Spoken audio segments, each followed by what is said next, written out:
Newtonian paradigm का, Newton की discovery का इतना असर पड़ा है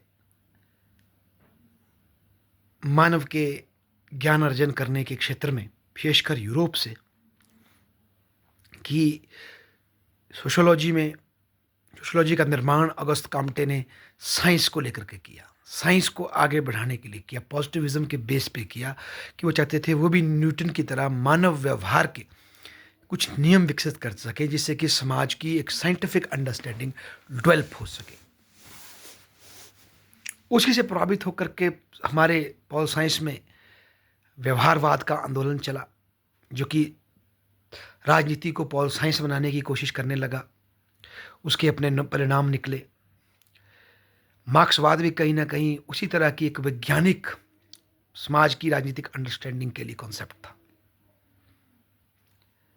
इसी तरह से बहुत से विषयों में जो कि समाज शास्त्र के थे, समाज से जुड़े थे, उनको विज्ञान की पद्धति से न्यूटन की तरह फिक्स नियम ढूंढने की एक दौड़ लगी।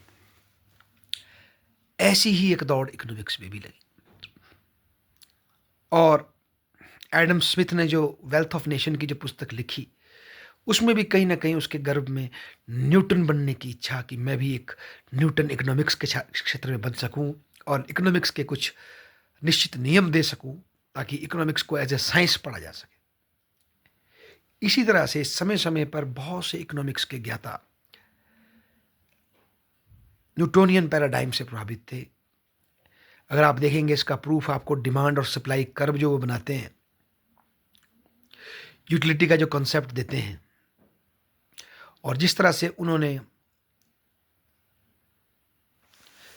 मॉडर्न फिजिक्स के, क्लासिकल फिजिक्स के कई कॉन्सेप्ट्स को आत्मसात किया है। हालांकि समझने का प्रयास वो सोशल फिनोमेना का कर रहे हैं, मानव के आर्थिक व्यवहार को समझने का प्रयास कर रहे हैं, पर टूल उन्होंने फिजिक्स के लिए हैं, जिससे प्रिसीजन आ सके। कैलकुलस को अडॉप्ट किया है। इसके अतिरिक्त फील्ड मॉडल को अडॉप्ट किया है। ये सब कहीं ना कहीं इकोनॉमिक्स पर पढ़ने वाले वैज्ञानिक सोच बनने की सोच का प्रभाव है, परिणाम है।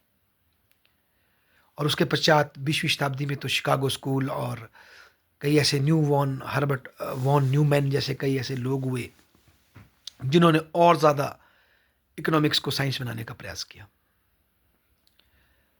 पर इस सब के बावजूद क्या इकोनॉमिक्स साइंस बन सकती है?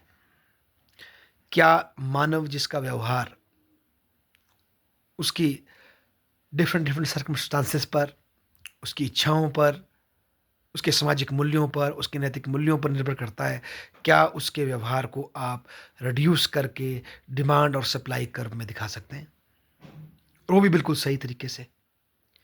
क्या यूटिलिटी का कंसेप्ट मानव के जीवन में उपभोग के मूल्यों को दर्शा सकता है? बिल्कुल सही।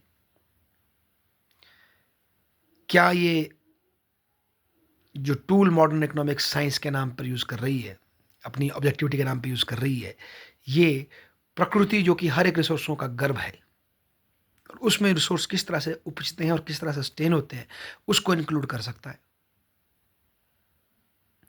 तो ये कुछ ऐसे मौलिक प्रश्न हैं जिसकी वजह से आज इकोनॉमिक्स का विषय दम तोड़ रहा है, सुडो साइंस बनकर रह गया है। और एक ऐसी साइंस जिसके टूल्स उसी की जो कंसेप्शन है, उसकी प्रोफेसी को सेल्फ फुलफिलिंग प्रोफेसी बनाते हैं, ना कि उसको रियलिटी से जोड़ते हैं। तो आप देखें आज स्थिति क्या है। इकोनॉमी को चलाने के लिए पैसा छापने की मशीनें बन गई, सेंट्रल बैंक पैसा छाप छाप करके हम, और डेट पैदा करा करा के हम देशों को समृद्ध बनाने के उसमें है। और समृद्ध भी कैसे? जिसमें उपभोग की क्वालिटी काउंट नहीं करती, उपभोग काउंट करता है। अगर एक बच्चे को 4 स्कूल बैग लिए जाते हैं, तो वो भी बराबर, वो उनको बराबर महत्ता दी जाएगी चारों बैगों को। और एक बच्चे को पहली बार बैग मिलता है और पुस्तक मिलती है, वो भी बराबर काउंट जाएगी। जबकि जीडीपी में कैलकुलेशन बराबर आएगी, पर उसके उपभोग का जो सिग्निफिकेंस है, वो हमें समझ नहीं आ रहा। तो ये अंधी साइंस का जो दौड़ है, इसने ना केवल पॉल साइंस को खराब किया, पॉल साइंस बना दिया हमें। इकोनॉमिक्स को, इकोनोमेट्रिक्स और इकोनॉमिक्स को एक साइंटिफिक डिसिप्लिन बनाने का प्रयास है। और सोशियोलॉजी में पॉजिटिविज्म लाने का प्रयास था। हालाँकि आज हम इनकी लिमिटेशंस को समझ रहे हैं।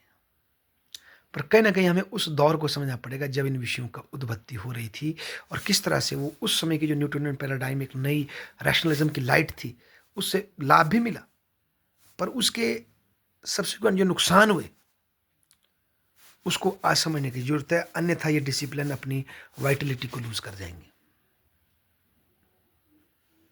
धन्यवाद।